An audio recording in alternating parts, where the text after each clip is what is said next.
뭔가 잘못되었다고 처음 느꼈던 그날을 나는 정확히 기억한다. 11월의 어느 날이었다. 한강을 안개가 감싸고 세상 모든 것이 멀게만 느껴지는 그런 잿빛 서울의 날들 중 하루였다. 남편 민주는 평소보다 늦게 퇴근했고 낯선 향기를 풍겼다. 그가 늘 피우던 담배 냄새도 내가 해마다 생일 선물로 사주던 스킨 냄새도 아니었다. 샤워로 감추려 애썼지만 나는 단번에 알아챌 수 있는 달콤한 여자 향수 냄새였다. 우리는 마포구의 작은 아파트에서 저녁을 먹고 있었다. 김치찌개는 그릇 안에서 식어가고 있었고 나는 그의 손을 쳐다보는 것을 멈출 수가 없었다. 그는 초조하게 결혼 반지를 만지작거리며 내 시선을 피했다. 우리는 이 모든 것을 위해 12년 동안 함께 일했다. 우리의 삶은 소박했지만 우리만의 것이었다. 우리에게는 우리만의 의식이 있었다. 일요일마다 서울숲을 산책하고 여름이면 해운대로 휴가를 떠나고 창밖에 눈이 내리면 유자차를 마시며 저녁을 보내는 것 같은. 서연아, 나 며칠 출장 가야 해.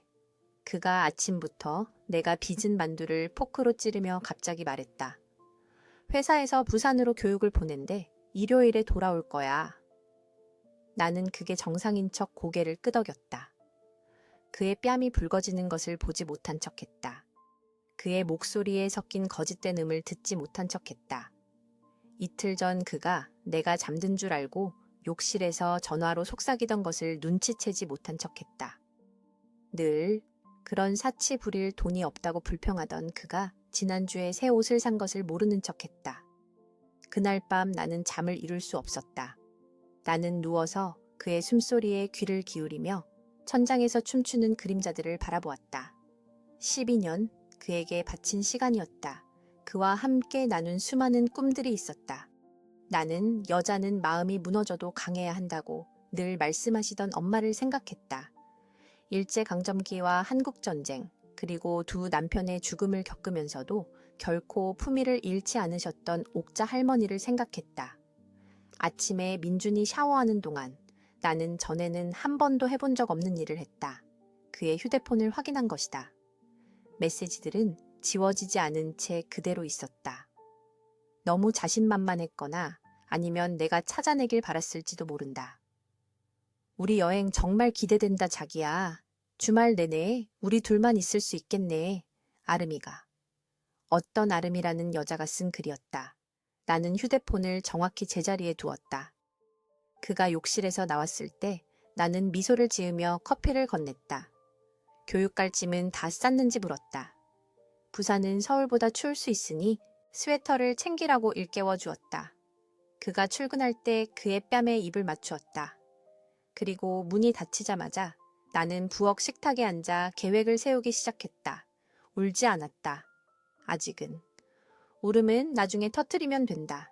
지금은 명확한 정신이 필요했다. 진실이 필요했다. 내가 물었다면 그가 결백하다고 설명할 수도 있는 몇 개의 메시지가 아니라 고통스러운 진실 전체가. 나는 사무실에 전화해서 월요일까지 휴가를 냈다. 그러고 나서 바로 부산에 사는 내 동생 지수에게 전화했다. 나 내일 갈게. 내가 말했다. 하지만 아무에게도 말하지 마. 특히 민준이 전화하면 더더욱. 지수는 자세한 것을 묻지 않았다. 우리 자매는 항상 불필요한 질문 없이 서로를 위해 존재한다는 암묵적인 약속이 있었다. 저녁에 나는 작은 여행 가방을 쌌다. 그 안에 민준이 항상 좋아했던 검은 드레스를 넣었다. 거의 사용하지 않았던 빨간 립스틱도 챙겼다. 진실과 마주해야 한다면 강인하게 느껴지고 싶었다. 그가 무엇을 잃을 수 있는지 보여주고 싶었다. 부산으로 가는 KTX는 서리가 내린 들판을 지나 달렸다. 나는 창가에 앉아 스쳐 지나가는 풍경을 바라보았다. 내 생각처럼 모든 것이 하나의 잿빛 얼룩으로 번져갔다. 맞은편에 앉은 할머니가 대화를 걸어왔지만 나는 단답형으로 대답했다. 머릿속으로 부산에서 마주할 가능한 시나리오들을 짜고 있는 와중에 상냥하게 굴 여유가 없었다. 역에는 지수가 기다리고 있었다. 그녀는 말없이 나를 꼭 안아주었다. 항상 우리 중 더 직관적인 쪽은 지수였다. 그랜드 부산 호텔에 묵고 있어. 그녀의 채 타면서 내가 조용히 말했다. 그녀는 내가 어떻게 아는지 묻지 않았다. 민준의 노트북 검색 기록을 확인했다. 그는 내 말을 절대 의심하지 않을 거라는 지나친 확신에 차서 부주의했다. 언니? 그래서 어쩔 생각이야? 신호대기 중에 서 있을 때 마침내 지수가 물었다. 그녀의 목소리는 걱정과 불안으로 가득했다. 그녀는 내가 소란을 피우는 사람이 아니라는 것을 알았다. 나는 항상 말하기 전에 생각하는 조용한 사람이었다. 보고 싶어. 내가 대답했다. 내 눈으로 직접. 그러고 나서 결정할 거야. 그랜드 부산 호텔은 직원들이 깍듯하게 인사하고 로비에는 신선한 꽃향기가 나는 그런 우아한 곳 중 하나였다. 민주는 나를 이런 곳에 데려온 적이 없었다. 그는 항상 돈 낭비라고 우리는 동해안에서 보내는 소박한 휴가를 더 좋아하지 않냐고 말했다. 이제야 그가 누구를 위해 돈을 아꼈는지 알 것 같았다. 지수에게는 리셉션에서 일하는 친구가 있었다. 많은 설명이 필요 없었다. 내 얼굴을 한 번 본 것만으로도 혜진은 동료가 잠시 자리를 비운 사이 시스템을 슬쩍 확인해주기에 충분했다. 사바이실 2회 있어요. 그녀가 속삭였다. 그리고 유금씨의 레스토랑에 테이블을 예약했고요. 나와 지수는 레스토랑이 보이는 호텔배에 앉았다. 커다란 야자수 화분 뒤에 숨어서 들키지 않고 그들을 관찰할 수 있었다. 심장이 너무 세게 뛰어서 배에 있는 모든 사람이 들을 수 있을 것 같았다. 손에 쥔 뜨거운 채도 불구하고 손은 차가웠다. 육없이 10분 나는 그들을 보았다. 민주는 그녀를 테이블로 안내했고 그의 손은 너무나도 친밀한 제스처로 그녀의 등에 놓여 있었다. 나는 물리적인 고통을 느꼈다. 그녀는 나보다 젊었다. 아마 30살쯤? 등 뒤로 폭포처럼 쏟아지는 긴 금발머리를 하고 있었다. 그녀는 그가 한 말에 웃으며 마치 연습한 듯이 고개를 뒤로 젖혔다. 저 여자야. 내가 지수에게 속삭였다. 아름이. 나는 내 남편이 와인을 주문하고 그녀에게 몸을 기울이고 테이블 위에서 그들의 손가락이 만나는 것을 지켜보았다. 모든 제스처가 내 심장에 박히는 칼날 같았다. 10년 넘게 침대를 공유했지만 전혀 알아보지 못할 남자의 모습에 12년의 결혼 생활이 이 순간으로 축소되었다. 이제 그만. 마침내 지수가 내 떠는 모습을 보고 말했다. 언니, 이제 알았잖아. 여기서 나가자. 하지만 나는 움직일 수 없었다. 모든 것을 봐야 했다. 내가 얼마나 눈이 멀었는지 알아야 했다. 우리는 거기서 2시간을 앉아 있었다. 그들이 서로에게 디저트를 먹여주는 것을 보았다. 그들이 손을 잡고 나가는 것을 보았다. 아무도 보지 않는다고 생각하며 엘리베이터 옆에서 그녀에게 다정하게 키스하는 것을 보았다. 지수의 아파트 소파에 앉아 동생이 따라준 소주잔을 들고서야 나는 마침내 눈물을 허락했다. 히스테리 없이 조용히 울었다. 그것은 절망의 울음이 아니라 애도의 울음이었다. 영원하다고 믿었던 것의 죽음을 애도하는 것이었다. 이제 어떡할 거야? 지수가 어릴 적 동네에서 누군가 나를 괴롭혔을 때처럼 내 머리를 쓰다듬으며 물었다. 나는 눈물을 닦고 소주를 단숨에 들이켰다. 목구멍이 타는 듯 했지만 좋은 느낌이었다. 내가 살아있고 느끼고 이것이 끔찍한 악몽이 아니라는 것을 상기시켜 주었다. 이제 내가 말했다. 내 목소리는 예상보다 강했다. 이제 내가 안다는 걸 그에게 보여줄 거야. 소란 피우지 않을 거야. 소리치거나 애원하지도 않을 거야. 내가 봤다는 걸 보여줄 거야. 그리고 서울로 돌아가서 잠금 장치를 바꿀 거야. 그날 밤 나는 자지 않았다. 지수의 손님방에 누워 내가 할 말을 머릿속으로 정리했다. 희생자가 되고 싶지 않았다. 불쌍하고 배신당한 아내가 되고 싶지 않았다. 나는 품위 있게 떠나고 싶었다. 우리 할머니 옥자가 모든 비극을 겪으면서 지켰던 바로 그 품위와 함께 아침에 나는 검은 드레스를 입고 빨간 립스틱을 발랐다. 지수는 감탄과 불안이 섞인 눈으로 나를 바라보았다. 정말 괜찮겠어? 내가 거울 앞에서 머리를 매만지고 있을 때 그녀가 물었다. 그냥 서울로 돌아가서 짐 싸놓고 쪽지를 남기는 게 낫지 않을까? 나는 고개를 저었다. 그 사람 눈을 봐야겠어, 지수야. 끝을 결정하는 건 내가 되도록. 그가 아니라. 호텔은 낮의 빛 속에서 더욱 우아해 보였다. 나는 영화 속 배우가 된 기분이었다. 모든 것이 비현실적이고 멀게 느껴졌다. 나는 로비에 리셉션이 보이는 안락의자에 앉아 기다렸다. 혜진에 따르면 그들은 11시에 체크아웃할 예정이었다. 나는 그들이 대리석 계단을 내려오며 서로에게 웃는 모습을 보았다. 그녀는 그녀의 구릿빛 피부를 돋보이게 하는 심플한 흰색 드레스를 입고 있었다. 그는 그들의 여행 가방을 들고 있었다. 하나는 그의 것, 하나는 그녀의 것. 나는 그의 여행 가방을 너무나도 잘 알았다. 우리의 10주년 결혼 기념일에 내가 사준 것이었다. 나는 천천히 일어나 그들을 향해 걸어갔다. 민주는 내가 가까이 다가갔을 때 나를 보았다. 그는 너무 갑작스럽게 멈춰서서 아름이가 그의 등에 부딪혔다. 그의 얼굴, 내가 수년간 사랑했던 그 얼굴은 순수한 공포에 가면이 되었다. 서연아. 그가 속삭였고 그의 목소리는 내 이름에서 갈라졌다. 아름이는 나를 보고 그를 보고 내가 누구인지 천천히 깨닫고 있었다. 그녀는 한 걸음 뒤로 물러서며 손을 입으로 가져갔다. 안녕, 민준 씨. 나는 아무런 감정도 드러내지 않는 차분한 목소리로 말했다. 교육은 어땠어요? 많이 배웠어요? 그는 할 말을 찾지 못해 침묵했다. 존재할 수 없는 말들이었다. 나는 더 가까이 다가가 그녀의 향수 냄새를 맡았다. 한 달 전 그의 셔츠에서 맡았던 바로 그 냄새였다. 나는 아름이의 눈을 똑바로 쳐다보았다. 행복하길 바라요. 나는 화내지 않고 조용히 말했다. 그리고 그가 당신에게 똑같은 짓을 할 때, 그리고 그는 조만간 그럴 테니까, 그때 당신 곁에는 어젯밤 내 동생이 나를 안아주었던 것처럼 당신을 안아줄 사람이 있기를 바라요. 나는 뻣뻣하게 굳어 등 뒤의 벽처럼 창백한 얼굴로 서 있는 민준에게로 돌아섰다. 서연아, 그게 아니야. 그가 말을 시작했지만 나는 손을 들어 그를 막았다. 그만해요. 우리 둘 다 이런 굴욕은 겪지 말자고요. 나는 서울로 돌아가요. 내일까지 아파트에서 짐 뺄 시간 줄게요. 그러고 나면 자물쇠 바꿀 거예요. 나는 돌아서려 했지만 갑자기 한마디 더 해야 할 것 같은 기분이 들었다. 가장 최악이 뭔지 알아요, 민준 씨? 당신이 날 배신했다는 게 아니에요. 내 인생의 12년을 낭비하게 했다는 거죠. 내가 다시는 되찾을 수 없는 12년이요. 나는 돌아서서 차분한 걸음으로 호텔을 나섰다. 역으로 가는 택시 안에서야 비로소 눈물을 흘렸다.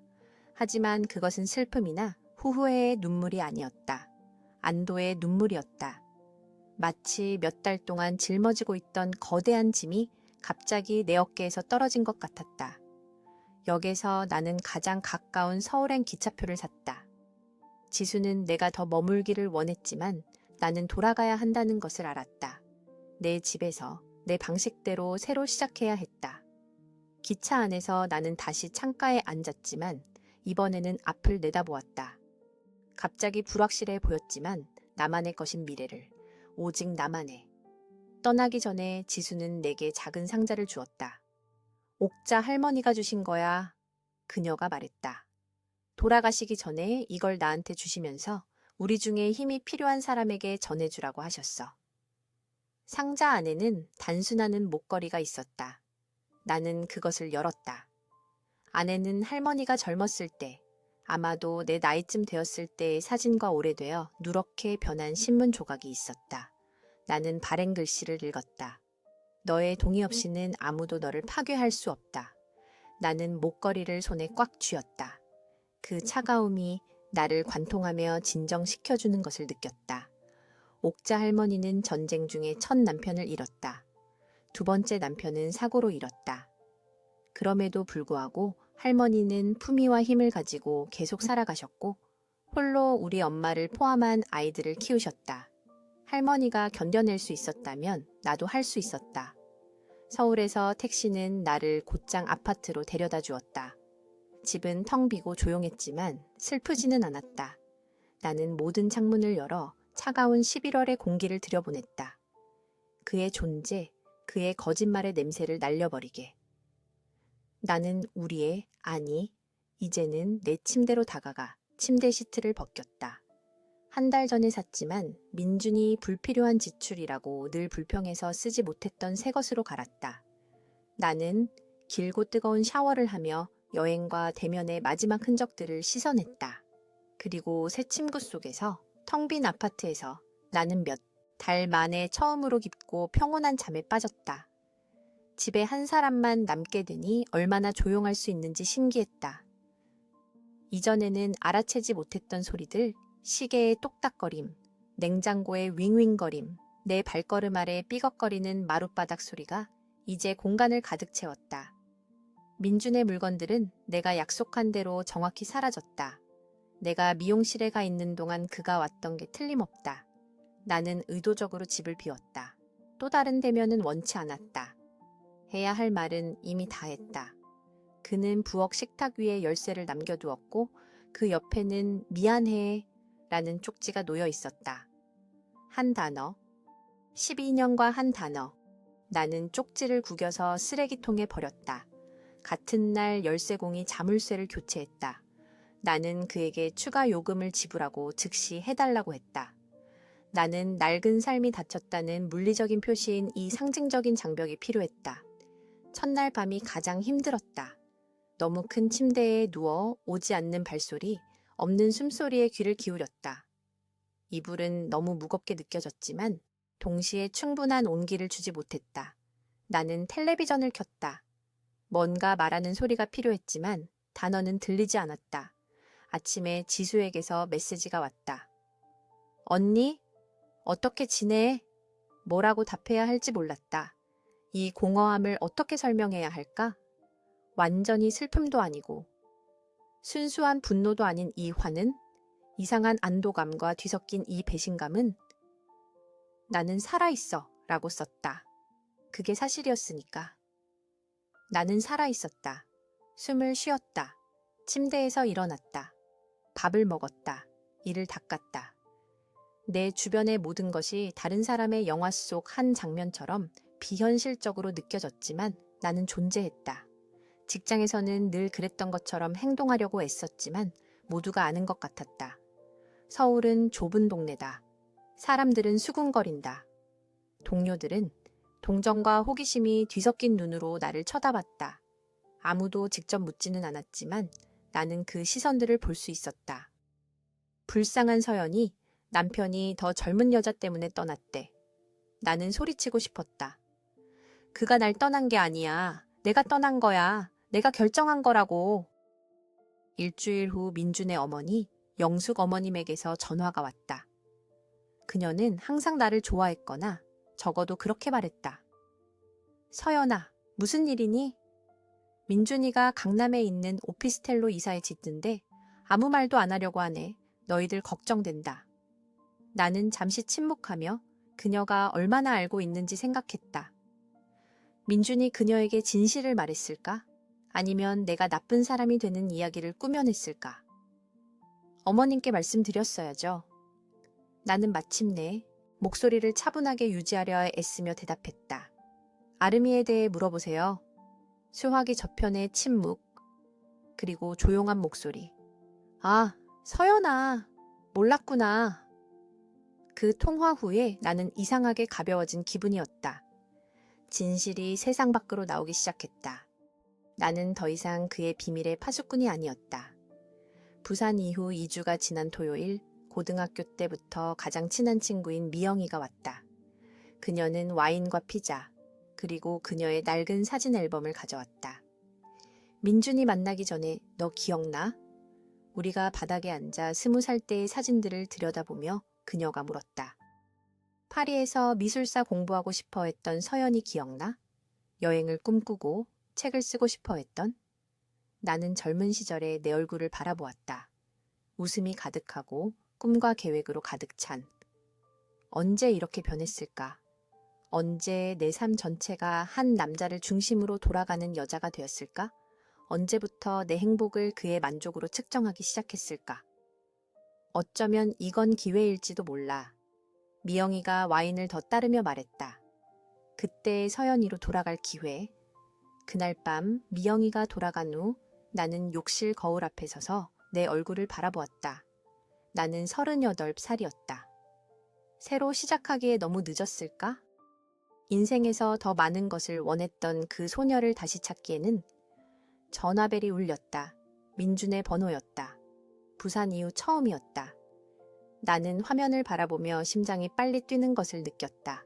잠시 받을까 생각했다. 그가 무슨 말을 할지 물어볼까? 어쩌면 내 안의 어떤 부분이 그의 목소리를 듣고 싶어 하는지도 모른다. 하지만 그때 호텔에서의 그의 얼굴이 떠올랐다.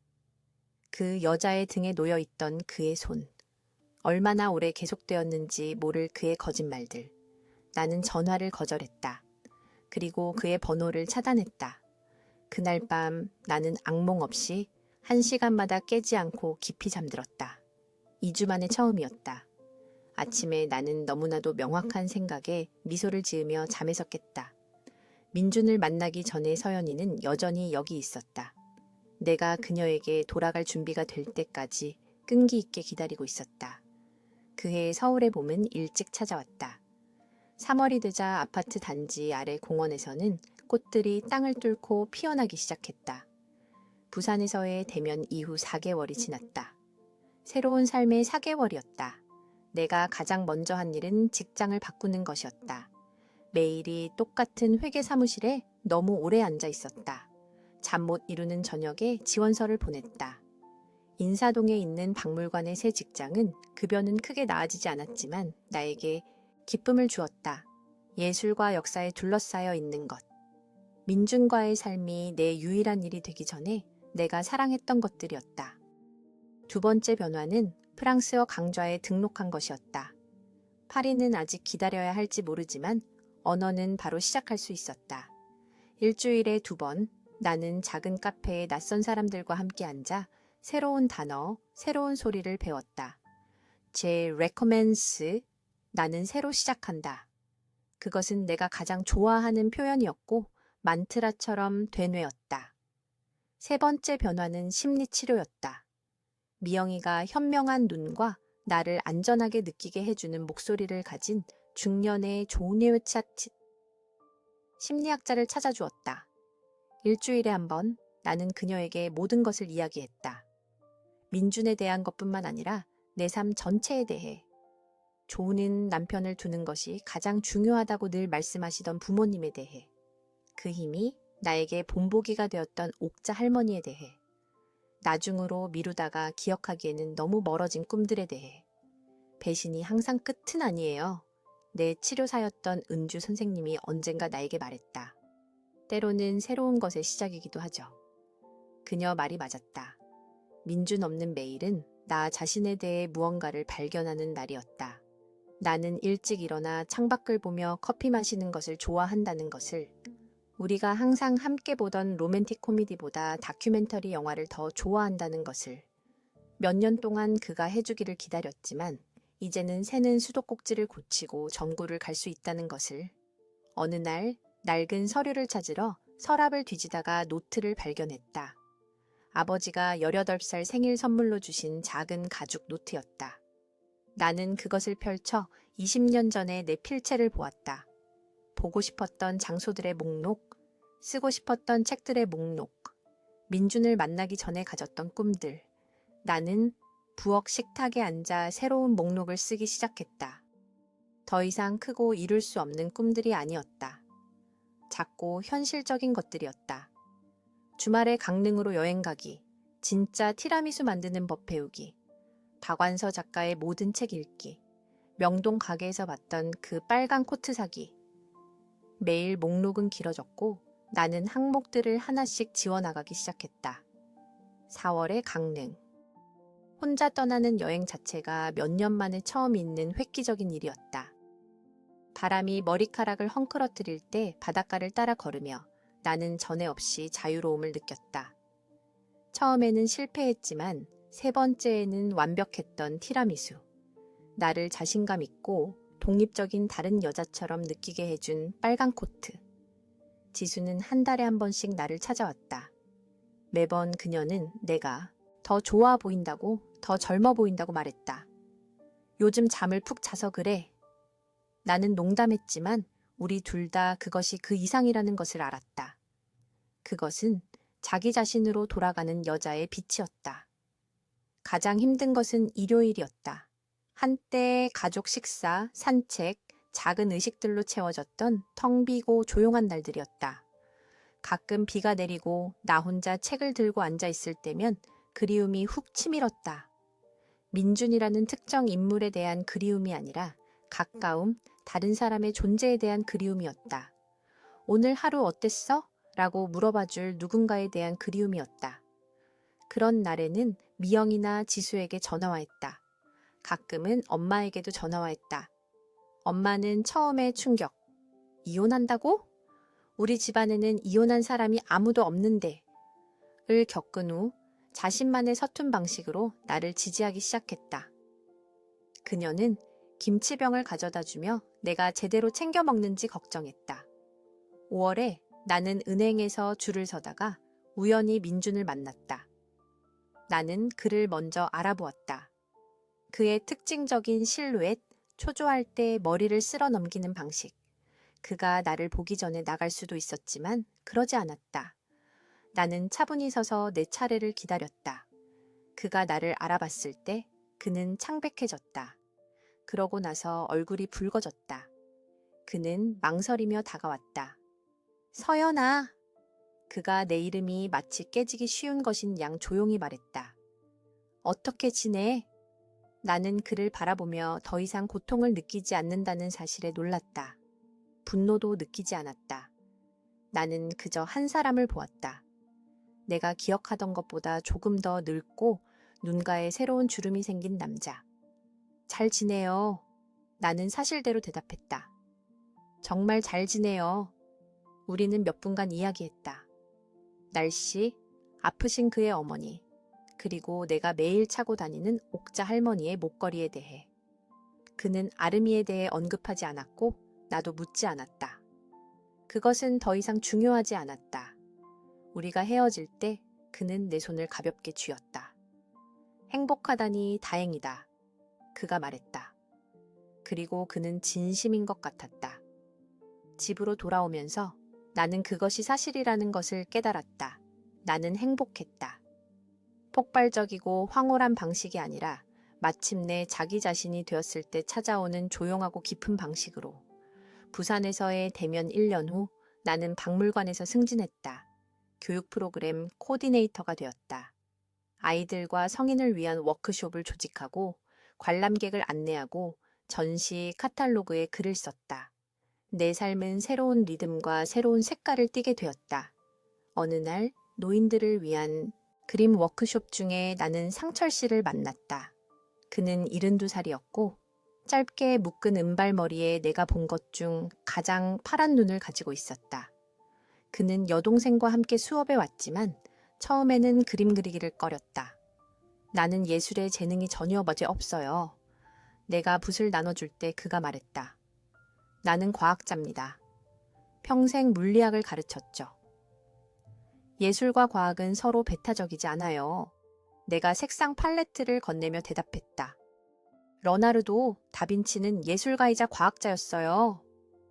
그는 미소를 지었고 그의 얼굴은 엄격함에서 따뜻하고 거의 젊어 보이는 모습으로 완전히 변했다. 그 후로 그는 모든 워크숍에 왔다. 항상 같은 자리에 앉아 항상 재능이 없다고 말하면서도 빛과 움직임으로 가득 찬 그림을 그렸다. 수업이 끝나면 남아서 이야기를 나누었다. 예술, 과학, 우리가 읽은 책에 대해. 그는 자신의 여행에 대해 이야기했다. 여러 대학에서 강의하며 세계의 절반을 여행했다고 했다. 언젠가 일본에 꼭 가보셔야 해요. 그가 교토의 벚꽃을 묘사하며 말했다. 거기서는 꽃을 꽂는 방식, 차를 우리는 의식, 심지어 선물을 포장하는 방식까지 모든 곳에 예술이 있어요. 시간이 지나면서 우리의 대화는 더 길어지고 개인적인 것이 되었다. 그의 아내가 10년 전에 세상을 떠났다는 것을 알게 되었다. 3명의 자녀와 5명의 손주가 있다는 것을. 은퇴했음에도 불구하고 여전히 과학 논문을 쓰고 연구를 계속하고 있다는 것을. 서연 씨는요? 어느 날 워크숍이 끝난 후 박물관 카페에 앉아 있을 때 그가 물었다. 왜 그렇게 현명한 분이 혼자이신가요? 나는 망설였다. 민준에 대해 이제는 꿈처럼 멀게 느껴지는 내 삶의 그 부분에 대해 이야기하는 것을 좋아하지 않았다. 하지만 상철 씨의 시선, 끈기 있고 판단하지 않는 그 시선에 나는 이야기를 시작했다. 결혼, 배신, 그리고 내가 어떻게 내 삶을 재건했는지에 대해 그는 끼어들지 않고 주에 깊게 들었다. 내가 이야기를 마쳤을 때 그는 고개를 끄덕였다. 제 아내 한나도 한때 저를 떠났었죠. 그가 조용히 말했다. 3년 동안이요. 직장 동료와 사랑에 빠졌었죠. 제 인생이 끝났다고 생각했어요. 그래서 어떻게 됐어요? 우리 이야기에 예상치 못한 공통점에 놀라 내가 물었다. 돌아왔어요. 사과했죠. 우리는 다시 시작하려고 노력했어요. 힘들었죠. 아주 많이. 하지만 해냈어요. 그 후로 30년 동안 우리는 행복했어요. 그녀의 마지막 날까지. 우리는 잠시 침묵했다. 창밖에는 비가 내렸고 유리창을 타고 눈물처럼 흘러내렸다. 남편에게 돌아가라고 말하는 게 아니에요. 그가 내 생각을 읽은 듯이 재빨리 덧붙였다. 모든 이야기는 다르죠. 단지 인생은 예측할 수 없다는 말을 하고 싶을 뿐이에요. 그리고 사랑은 우리가 가장 기대하지 않을 때 찾아온다는 것도요. 일주일 후 상철 씨는 내게 책 한 권을 가져다 주었다. 오래된 가죽 장정의 윤동주 시집이었다. 이건 서연 씨를 위한 겁니다. 그가 말했다. 내가 혼자였을 때 이 책이 도움이 됐어요. 아마 서연 씨에게도 도움이 될 겁니다. 나는 그날 저녁 바로 읽기 시작했다. 사랑, 상실, 우리 삶을 지배하는 우연에 대한 시들. 우리가 서로에 대해 얼마나 모르는지에 대한 시들. 우리가 우리 자신에 대해 얼마나 모르는지에 대한 시들. 한 시 옆에서 나는 상철 씨의 우아하고 고풍스러운 필체로 쓰인 작은 쪽지를 발견했다. 저와 함께 필하모닉 콘서트에 가주시겠어요? 토요일에 쇼팽을 연주합니다. 나는 미소 지었다. 그것은 낭만적인 제안이 아니었다. 상철 씨가 나를 잠재적인 파트너보다는 딸처럼 본다는 것을 알았다. 하지만 그것은 깊고 진정한 우정의 제안이었다. 콘서트는 아름다웠다. 상철 씨는 음악에 조예가 깊었고 각 곡의 역사와 배경에 대해 설명해 주었다. 콘서트가 끝난 후 우리는 저녁 식사를 하러 갔고 거기서 우연히 같은 공연에 와 있던 그의 아들 내외를 소개받았다. 아버지가 서연 씨 얘기를 끊임없이 하세요. 상철 씨의 아들 준호 씨가 나를 보며 미소 지었다. 서연 씨는 아버지께 신선한 바람과도 같아요. 집으로 돌아오면서 나는 인생이 우리를 얼마나 이상한 길로 인도하는지에 대해 생각했다. 우연한 만남이 모든 것을 어떻게 바꿀 수 있는지, 모든 상실에서 어떻게 새롭고 예상치 못한 것이 태어날 수 있는지. 6월, 부산에서의 대면 1년 2개월 후 나는 편지를 받았다. 민준에게서였다. 잠시 열어볼지 말지 고민했다. 하지만 호기심이 이겼다. 서연에게 그가 썼다. 아름이와 헤어졌어. 처음부터 끝까지 실수였어. 우리가 다시 이야기할 수 있을지 궁금해. 우리가 다시 시작할 수 있는 기회가 조금이라도 있을까? 나는 편지를 2번 읽었다. 그러고 나서 창가로 다가가 서울의 저녁 풍경을 바라보았다. 도시의 불빛, 집으로 내가 전혀 알지 못하는 그들의 삶으로 서둘러 가는 사람들. 나는 깨끗한 종이를 꺼내 짧은 답장을 썼다. 민준 씨, 모든 일이 잘 되기를 바라요. 진심으로요. 하지만 제 삶은 앞으로 나아갔어요. 그리고 저는 지금 있는 곳에서 행복해요. 서연이가. 그날 저녁 나는 상철 씨에게 전화해서 우리 박물관의 새 전시회 오프닝에 함께 가주시겠냐고 물었다. 그는 기꺼이 가겠다고 대답했다. 삶은 계속 흘러갔다. 새로운 우정, 새로운 경험, 새로운 도전들. 가끔 밤에 잠에서 깼을 때 찰나의 순간 동안 여전히 내 옆에서 민준의 존재를 찾았다. 하지만 그 느낌은 금세 사라지고 내 침대, 내 집, 내 삶이 이제는 오직 나만의 것이라는 인식으로 대체되었다. 그리고 그것이 괜찮다는 생각으로. 최근에 지수가 나에게 민준과 함께한 12년을 후회하는지 물었다. 그 시간을 잃어버린 시간이라고 생각하는지. 아니, 잠시 생각한 후 내가 대답했다. 그 시간은 내 여정의 일부였어. 지금의 나, 마침내 내가 좋아하게 된 나 자신으로 이끌어 주었지. 그리고 그것은 사실이었다. 변화로 가득했던 그 해에 내가 발견한 모든 진실 중 가장 진실된 것이었다.